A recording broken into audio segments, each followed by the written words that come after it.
So guys, আজকে করব ঝাল ঝাল করে পেঁপে মাখা। তো তোমরা কে কে খাবে চলে এসো তাড়াতাড়ি আমাদের বাড়িতে। তো কীভাবে মাখবো তো দেখো।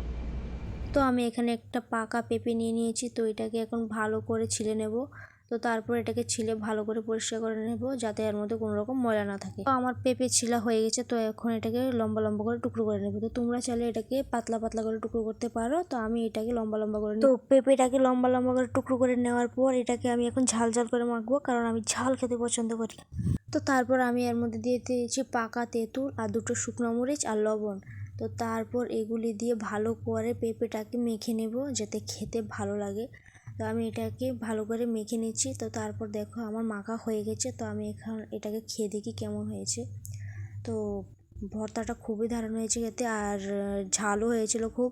তো তোমরা কারা কারা পেঁপে ভর্তা খেতে ভালোবাসো আমাকে অবশ্যই কমেন্ট করে জানিও। আর ভিডিওটা ভালো লাগলে অবশ্যই লাইক কমেন্ট শেয়ার করে দিও। টাটা।